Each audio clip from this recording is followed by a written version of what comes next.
Our theme for this morning is the ethics of Vedanta. Ethics, as you know, concerns itself with the study of conduct, right conduct, how a person ought to live, both as an individual and as a part of society.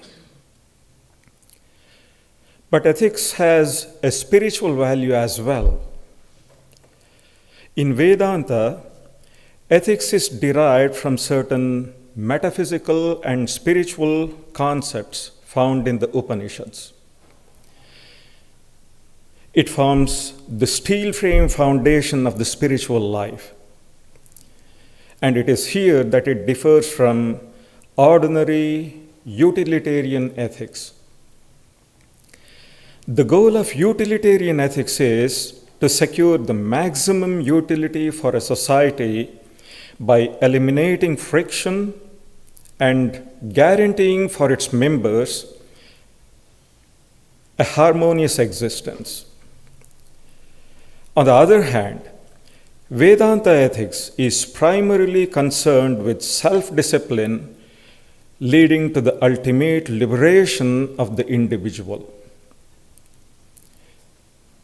Its aim is to enable a person to conquer their lower self and attain freedom from desire, passion, and attachment.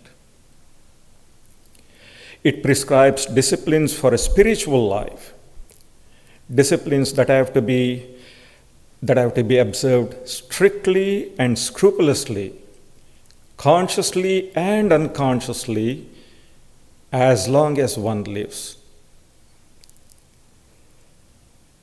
So the aim is that. That is why Vedantic ethics is mainly subjective or personal. Its purpose is to eradicate mental impurities like egotism and selfishness for the ultimate attainment of the highest good. Objective ethics deals with social welfare. Hindu thinkers have considered that also. That is based on the Vedic conception of dharma or duty related to an individual's position in society and their stage in life. According to their view, objective ethics is only a means to an end. Its purpose is to help people rid themselves of self-centeredness, greed, cruelty, and such other vices, and through that, to create an environment that is helpful to the pursuit of the highest good, which transcends society. We'll come to this point a little later, once again. Hindu thinkers further speak of certain universal ethical principles that apply to all human beings, regardless of their position in society or stage in life. As I said, the ethical doctrines of Vedanta are based upon the teachings of the Upanishads, and of course, also of certain other secondary scriptures, which too derive their authority from the Vedas. Generally speaking, in the Hindu view, the ethical and spiritual value of an action is judged by the degree of personal sacrifice involved. An action is judged meritorious if it involves a denial of personal comfort, together with renunciation on the doer's part. Because these are the chief disciplines for subduing the lower self: tapas and nyasa. That is, denial of personal comfort or self-denial, and renunciation, nyasa. But though their emphasis is mainly subjective, the Vedas and Upanishads don't deny the value of social ethics. Ethical action that promotes social welfare is expected of all who are identified with the world. Any individual to whom this world is real has to be conscious of their social responsibilities. When there are no ethical restraints, there is social chaos, and this in turn is detrimental to the development of spiritual virtues. In fact, the Upanishads say the gods are the cosmic forces that govern our universe. These gods, who are the custodians or guardians of human society, place obstacles in the path of those who seek liberation from samsara before having discharged their social duties. As a person realizes the unreality of the world and also the unreality of his or her own psychophysical individuality, their social duties gradually fall away. But they must not be forcibly given up. As Sri Ramakrishna would say, if the scab is removed before the wound is healed, a new sore forms. In Hinduism, every normal person who has social consciousness has a fivefold debt to discharge. Debts to the gods, to the rishis, to the ancestors, to fellow human beings, and to subhuman beings. 5. The gods favor us with sun, rain, wind, and other natural amenities. The debt we owe to them is paid through worship and prayer. From the rishis, our spiritual teachers, we inherit our spiritual culture. Our debt to them is paid through regular study of the scriptures. Then, we have received our physical bodies from our ancestors. That debt is paid through the propagation of children, thereby preserving our ancestors' lineage. After that, without the help and cooperation of our brethren, we wouldn't have achieved whatever we have in life. This debt is paid through loving service to them. But this is not only a matter of repaying debt. When we serve our fellow beings, we actually worship God Himself. Because, as Swami Vivekananda pointed out, God is here in so many forms. Lastly, birds and bees, plants and trees, without whom we wouldn't have been able to even live. Our debt to them is repaid when we are kind to them and take good care of them. So these are the 5 debts. They are called pañca rinas that we are born to repay. And the 5 ways of repaying those debts are called the 5 great sacrifices, pañca mahayajnas. So, with the blessings of the gods, rishis, and ancestors, and the good wishes of our fellow beings, we are expected to live happily and peacefully practice spiritual disciplines for the realization of the highest good, that is to say, jnana and moksha, in which all our worldly values, such as dharma, artha, and kama, find fulfillment. We can't help but wonder how magnificent, how comprehensive the whole conception is. Whether we accept it or not, it was the observance of social ethics that preserved Hindu society during all the vicissitudes that India has passed through. And it is the neglect of social ethics that later undermined its vitality. How, by appropriate ethical disciplines, the brutish man may become a decent man, the decent man a cultured person, and the cultured person a spiritual person. This is described by a beautiful story in the Brihadaranyaka Upanishad. Once, a god, a man, and a demon approached the creator god, Brahma, to seek his advice for self-improvement. As you know, all three of them are his offspring.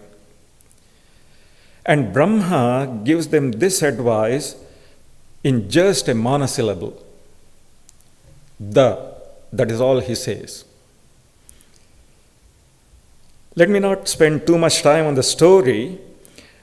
The syllable "the" happens to be the first letter of three Sanskrit words: Damyata, Datta, and Dayadvam, meaning self-control, charity, and compassion. So Brahma was in effect asking the god to practice self-control, the man charity, and the demon compassion. If we apply this to our human society, here also we have aristocratic people, average people, and demoniacal people. The aristocrats, in spite of their culture, refinement, generosity, and gentleness, may lack in self-control. They may go to excess in certain matters like eating, drinking, and sense enjoyment. They need self-control in order to improve their character further. The average people, in spite of their many human qualities, are often greedy. They want to take what belongs to others. Large-heartedness or charity is their discipline for self-improvement. The demoniacal people take delight in treating others cruelly and ruthlessly. This has to be suppressed through the practice of compassion. At the end of the story, the Upanishad says, even today, the Creator God gives the same moral advice to these three types of human beings. How? Through the voice of the thunderclap, which makes the reverberating sound da da da, damyata datta dayadvam. So whenever we hear a thunderclap, we must know that it is a reminder. So the teaching is quite clear. Then, apart from these general disciplines, in the Vedic tradition, a person's duties are determined by the stage of life he or she is in. Hinduism regards life as a journey to the shrine of truth. Life is sacred. It is marked by 4 stages, each of which has its own responsibilities, its own obligations. And in that journey, a normal person should leave no legitimate aspiration unfulfilled. Because otherwise it results in some sickness of the soul, which again puts roadblocks on their way to further spiritual progress. A discussion of the varnashrama dharmas or the purusharthas is beyond the scope of this talk. But those who know something about them will see that every stage of life, every station in society has its duties and obligations, the right discharge of which requires great self-control and sacrifice. A human being without self-control is no human being at all. Through the disciplines of the 4 stages of life and stations in society, an individual learns progressive non-attachment to this transitory world. The movement of the movement of human life is often compared to that of the sun. Now I borrow a few words from Swami Nikhilanandaji. He makes a beautiful comparison. In fact, I'd like to mention here that anybody who is interested in this subject of Vedanta ethics can please go through a very detailed essay on this subject, which occurs in the 2nd volume of Nikhilanandaji's series on the Upanishads. It's a 4-volume series, the Upanishads. And this essay on ethics occurs at the beginning of the 2nd volume. There you will find many more details and profuse references and all. Anyhow, in that essay, Nikhilanandaji writes, "At dawn, the sun rises from below the horizon, and as the morning progresses, it goes on radiating light and heat till it reaches the zenith at midday. During the afternoon, it goes down, gradually withdrawing its heat and light, and at dusk, it sinks below the horizon, a mass of radiance to illumine other regions." So that is the Vedic conception of human life. Anyhow, now the key to Vedanta ethics, both individual and social, is the conception of Dharma. Now let me repeat. Hindu philosophers have discussed ethics from both the individual or subjective standpoint and the social or objective standpoint. Subjective ethics is related to personal discipline. Its purpose is purification of the heart and the consequent deepening of the inner life. This culminates in the realization of the highest good, which is jnana and moksha, which fulfill and transcend all relative values. This is the ethical standpoint of the teachers of both yoga and Vedanta. Objective ethics deals with social welfare. That is based on the conception of duties, as I said, dharma, determined by the individual's position in society and their stage in life, and also upon certain universal duties common to all human beings. But objective ethics is not an end in itself. Ultimately, it is designed to help the individual to attain knowledge of the self or God. All through Hindu ethics, the subjective value of action is stressed.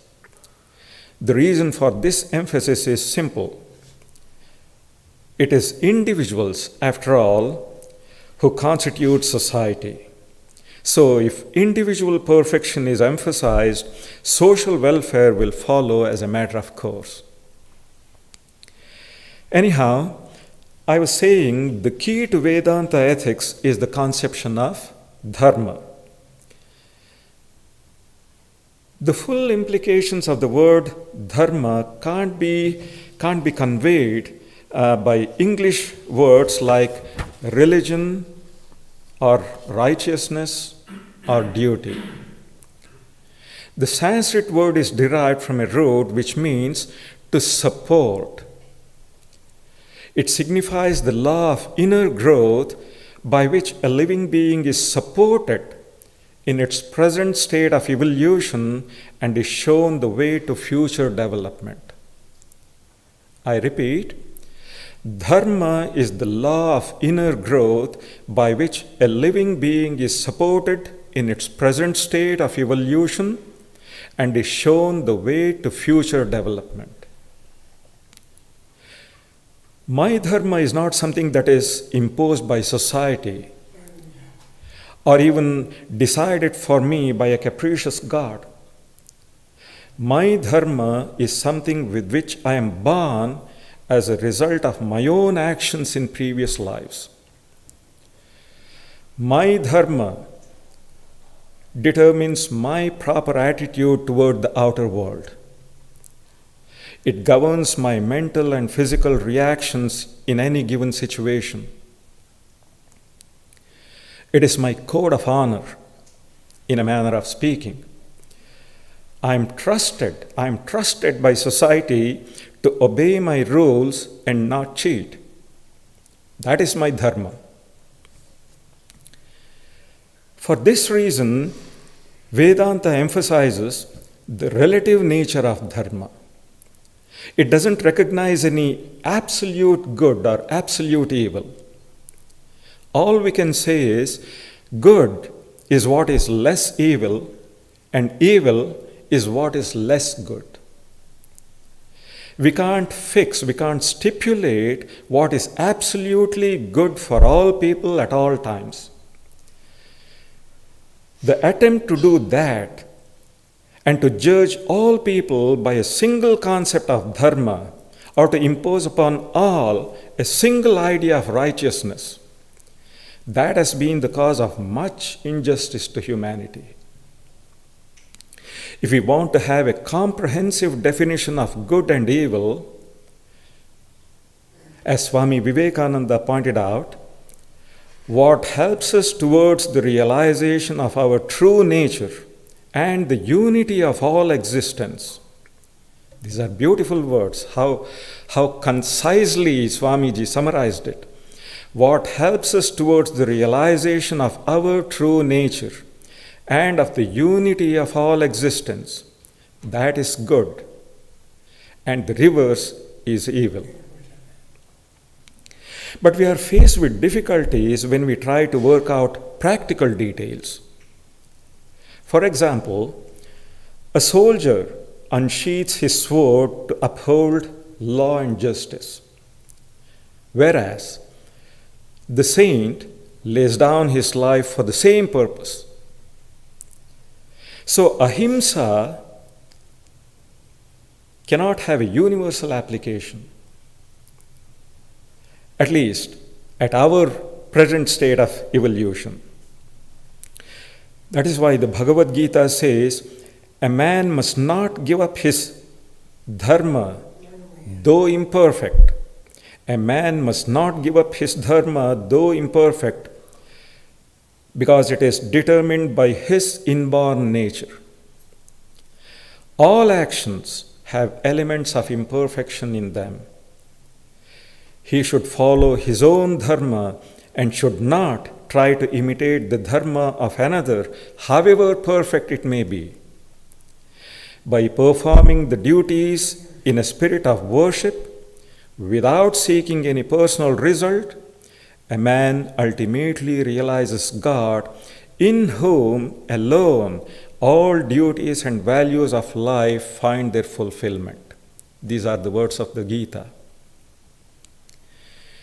At the end of his Karma Yoga, Vivekananda narrates two stories from the Mahabharata, that of a devoted housewife and of an untouchable butcher, who, by faithfully following their respective dharmas, realized the highest truth and became teachers of Brahmajnana. Now, in Vedanta, the chief disciplines of subjective ethics are two: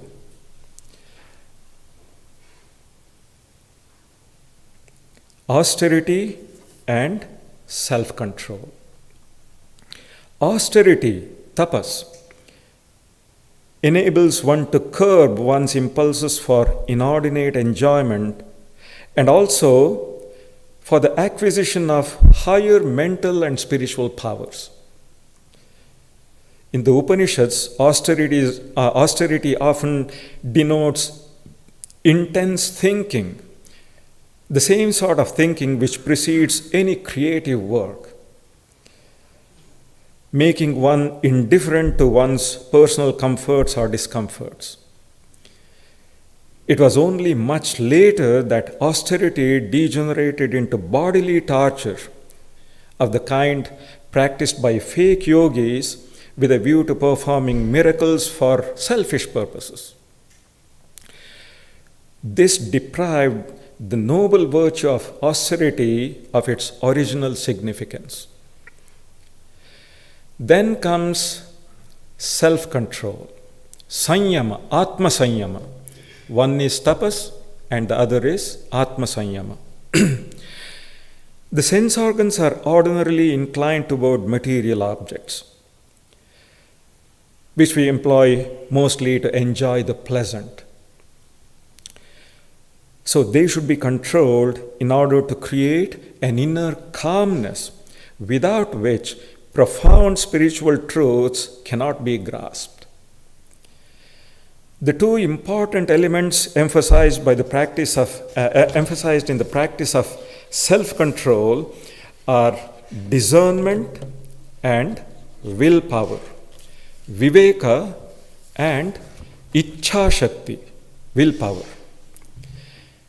But self-control doesn't mean weakening the sense organs.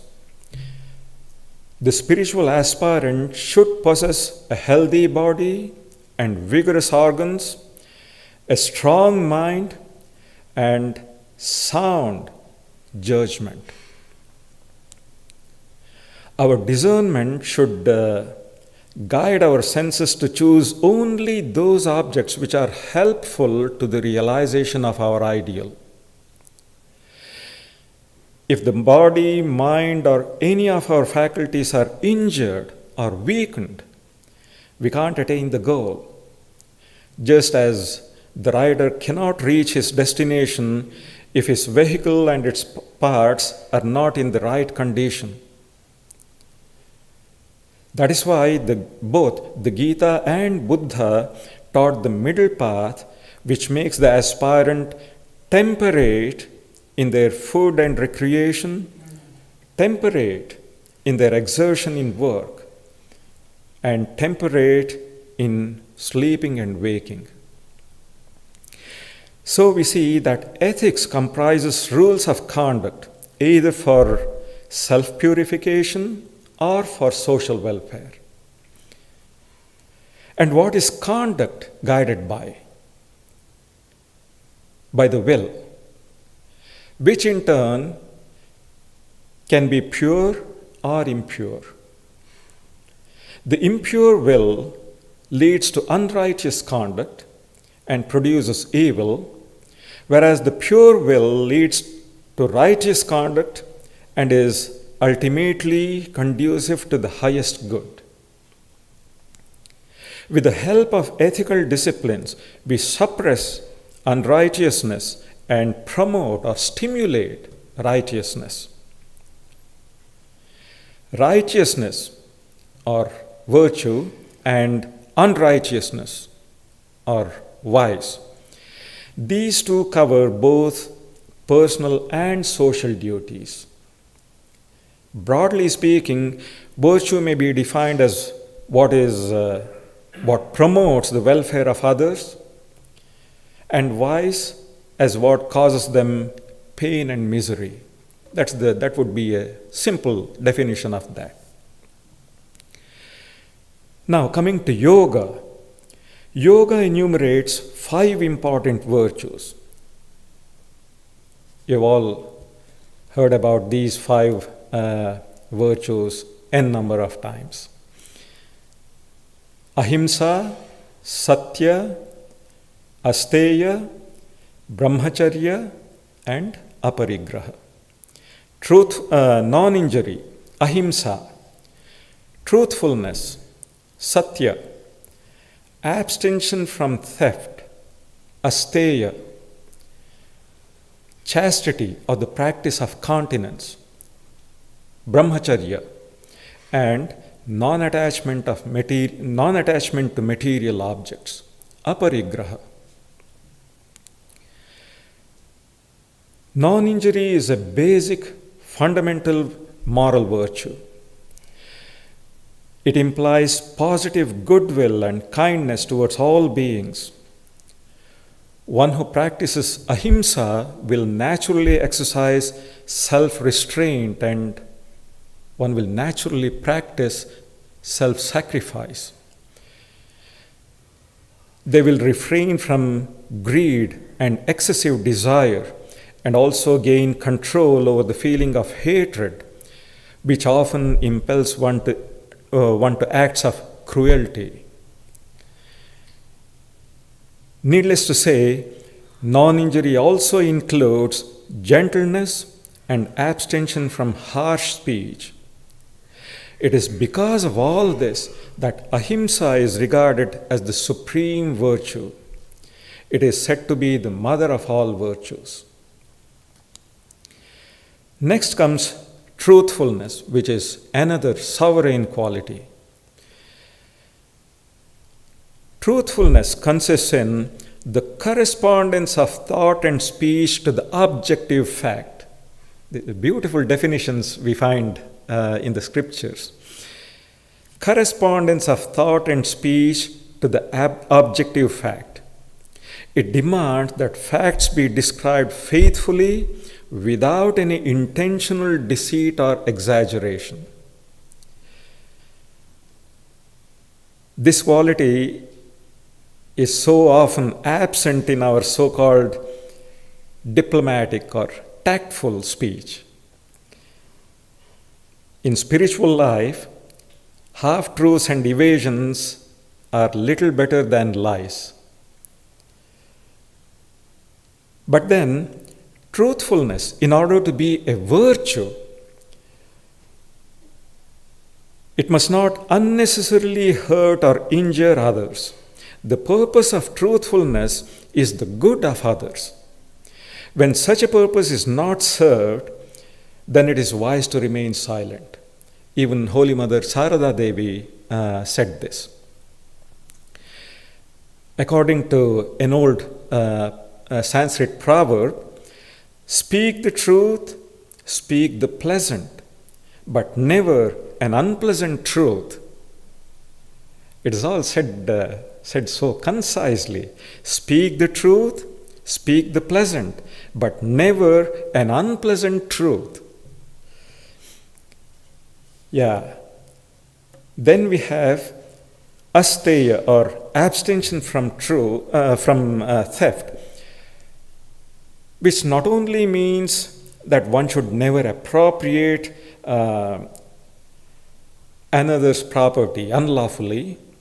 It also implies that one should give up covetousness, this tendency to want what belongs to others, that itself has to be given up from within.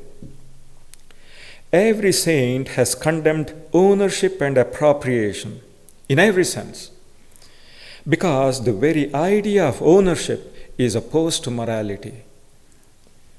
So what abstention from theft finally amounts to is complete indifference to the material advantages of life. That is why Christ also said, you can't serve God and mammon. Then comes brahmacharya, or the practice of chastity, continence.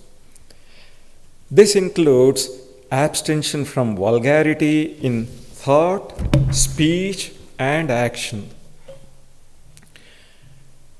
Strictly speaking, one becomes unchaste not merely through the sexual act, but even when one hears or utters lewd words, or looks at an object which arouses lust. This Christ also said. I hope you remember. So, both body and mind must be kept unsullied, immaculate by a spiritual seeker. Because the body is the temple of God and the heart is its inner shrine. And finally, the idea behind detachment from material objects, aparigraha. The idea is that their accumulation beyond a certain limit is generally tainted by defects like greed and cruelty. Vivekananda said, wealth can hardly be acquired, much less hoarded. Wealth can hardly be required, much less hoarded, without some sort of dishonesty or injury to others. He even said, every morsel that you eat is taken from some other mouth. Yeah. So, the more acquisitive and materialistic we are, the more selfish, and therefore the less ethical we become. I repeat, the more acquisitive and materialistic we are, the more selfish, and therefore the less ethical we become.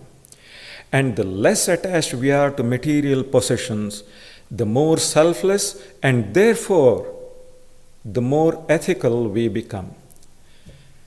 That amounts to saying, selfishness is immorality, selflessness is morality. That is the long and short of it. So, these 5 virtues are mentioned in the yoga scriptures. According to Vedanta, especially the Bhagavad Gita, the 3 gateways to hell, that is how the Bhagavad Gita calls them, the 3 gateways to hell leading to the ruin of the soul are lust, wrath, and greed. And the 5 cardinal virtues, according to Vedanta, now we see parallels. The 5 cardinal virtues are purity, self-control, detachment, truth, and non-violence. There's plenty of overlap. These are called the universal virtues. They allow no exceptions in regard to class, profession, place, or time. They are compulsory for all spiritual seekers aspiring after freedom.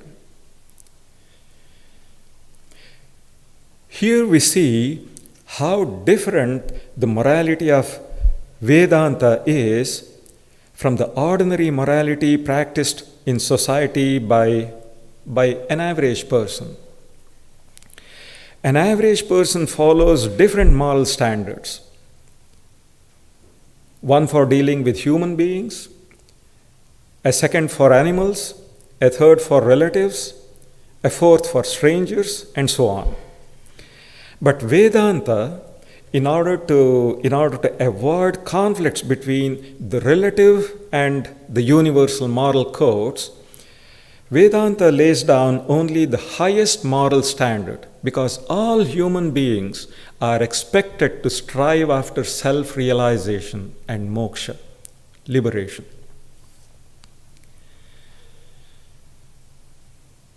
Many people find it difficult to reconcile ethics with Advaita. They think ethical laws can have meaning only in a world of duality, whereas Advaita denies the reality of such a world. This contention, however, is based on a common misconception of Advaita. True, from the absolute standpoint, Brahman alone is real, and the universe and individual souls, as such, as the universe and as individual souls, they are unreal from the absolute standpoint. But from the relative standpoint, neither the physical universe nor individual souls can be denied, nor birth and death, pain and pleasure, good and evil, virtue and vice, and all the other pairs of opposites. As long as we see imperfection, we cannot remain indifferent to ethical virtues. And when everything appears as Brahman, the question of ethics doesn't arise. Advaita Vedanta has formulated not only its ethics, but also its cosmology, theology, and philosophy only after admitting the empirical reality of this phenomenal universe, with a view to enabling the embodied soul to realize its oneness with Brahman. We can look at Advaita ethics from two standpoints: the negative standpoint and an affirmative standpoint.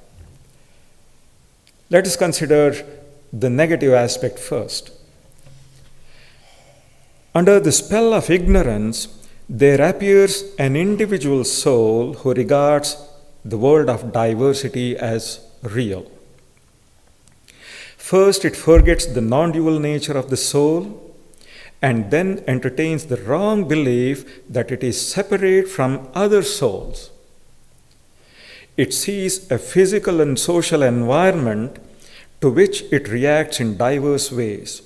It has love or hate for certain individuals and is indifferent towards the rest. So, it is not merely forgetfulness of one's true nature, but also the perception of other individuals as separate from oneself, which is the cause of all suffering. The idea of ego arises when the soul, through ignorance, identifies itself with the body and senses, and this is the source of all evil. Because, as we heard, selfishness is immoral and immorality is sin. So one seeking freedom and peace should give up identification with the body and the sense organs and all private and personal attachments. Therefore, Advaita ethics, in one of its phases, teaches the negative or ascetic discipline for the suppression of the ego. Now we come to the affirmative aspect. Vedanta says we are more than the narrow, finite self. We are Brahman, the all. So we have to recognize our oneness with all. But mere theoretical recognition is not enough. Our day-to-day conduct must demonstrate it. If I am trying to understand the nature of my relationship with others, I should know that all individuals, being of the same nature, being of the nature of the Spirit, are in essence identical with one another. So I should avoid discrimination between one person and another and cultivate a feeling of kindliness and love for all. But the greatness of Advaita is, for the non-dualist, this love is not restricted to human beings, but extends to all living beings. Love for one's neighbor means love for every living creature. This all-embracing love is based on the fact that all living beings have souls. The universal love that Advaita teaches is based on the realization of the fundamental oneness, what they call the unity of all existence. It is based on the fundamental oneness of all living beings. The apparent difference between one being and another is entirely due to ignorance. The wise see the one spirit everywhere. That is why these wise people are called Tattvavit in Vedanta. Tattvavit means one who can see a thing as it really is, not how it appears. That is a Tattvavit. That person, his sight can penetrate through the cover of appearance and see what is real. Now the question arises whether we, still cultivating ethical disciplines, can transcend the strife and contradictions that characterize the phenomenal world. Whether we can experience the peace and freedom which our higher nature seeks. Is ethics an end in itself, or does it lead to a higher state in which all ethical laws are transcended? Hindu philosophers believe that no lasting peace or real freedom is possible as long as a person is confined within the domain of ethical laws. Moral life, this is something beautiful. Moral life cannot be dissociated from struggle. An incessant struggle against evil and imperfection, which seem to be always present on the relative plane. Ethics is concerned with life as it ought to be lived. We had this. We had a beautiful series of classes on this when we were in training center on Vedanta ethics. Ethics is concerned with life as it ought to be lived. A moral man constantly says to himself, I ought to have done this. I ought not have done that. Therefore, oughtness is the very crux of morality. It implies an unceasing struggle for self-improvement. So, moral life belongs to the plane of imperfection. No one can be merely moral and at the same time perfect.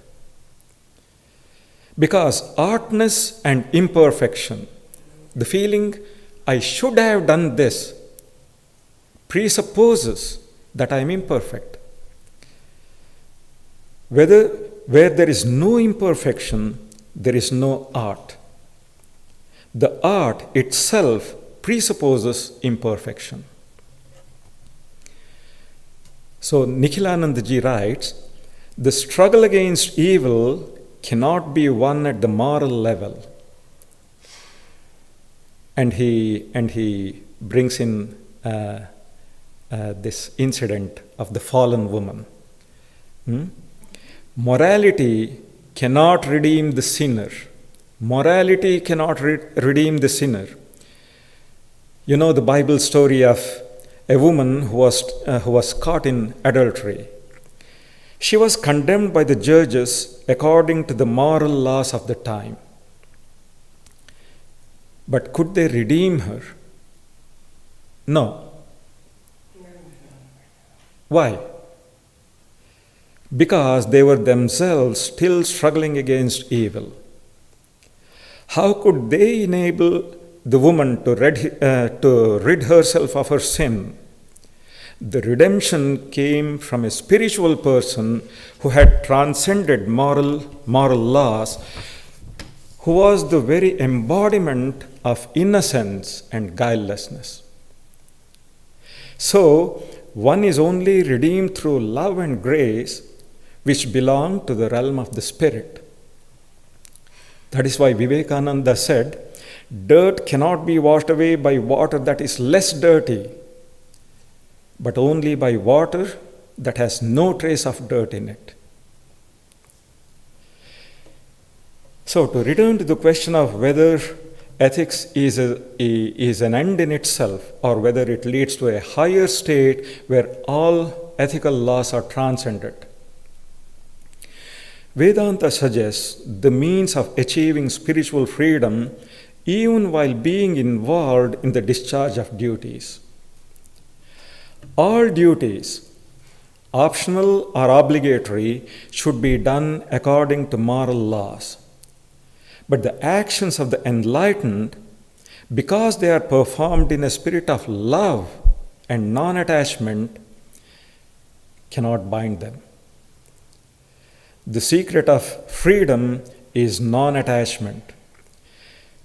This non-attachment is not a negative attitude. On the contrary, it denotes a superior power of the mind which enables them to preserve inner peace and equanimity in both failure and success. Enlightened souls, free from ego, transcend the moral art. In their actions, they are not impelled by the compulsion of duty, but by love. In one of his lectures, Swami Ranganathananda ji says, to a mother, the work of serving her child is not work. It is love itself. It is love manifesting in action. It is the same with a saint. A saint has no compulsion. He has freed himself. And whatever he does is for the good of people like us. So it is only out of love and grace that these enlightened souls work in this world. So action flows spontaneously from the fullness of their hearts. To them, the idea of work with the purpose of improving the world is meaningless, because they know this world is designed to remain imperfect. We cannot expect perfection here. To them, the idea of work with the purpose of improving the world is meaningless.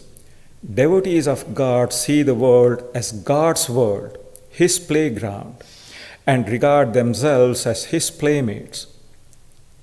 Non-dualists see everywhere and in everything only the Spirit, ever perfect, ever free, and ever illumined. To them, the world process is simply a spontaneous manifestation of the Spirit. There is no dichotomy between pure and impure, sacred and secular. So, work of lasting benefit to humanity is only done by blessed souls like Krishna, Buddha, and Christ. They were free from ego and the moral struggle. They were inspired by selfless love for all beings. On the other hand, the work done by reformers or philanthropists has only a limited value. They say many become philanthropists only after making their first few millions. Even in a noble act of charity, there is a conscious or unconscious desire for fame, power, or recognition.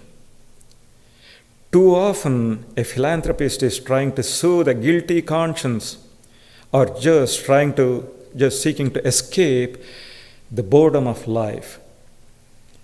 And how different this charity is from the charity of a Saint Francis. The charity of great saints is inspired by their love, humility, purity, and complete self-denial. Only an illumined person is fully free from the blemish of selfishness, because their ego has been burnt in the fire of self-knowledge, or totally transformed by love of God. Ramakrishna and Vivekananda say that one should first of all see God in oneself and then serve others as manifestations of God. Such people alone can perform really unselfish and therefore fruitful action. Their moral struggles are over. They are no longer influenced by the notion of good and evil. They don't refrain from evil from fear of punishment, or engage in good works from hope of reward. Moral virtues have become their natural attributes, the byproducts of their spiritual freedom. Thank you.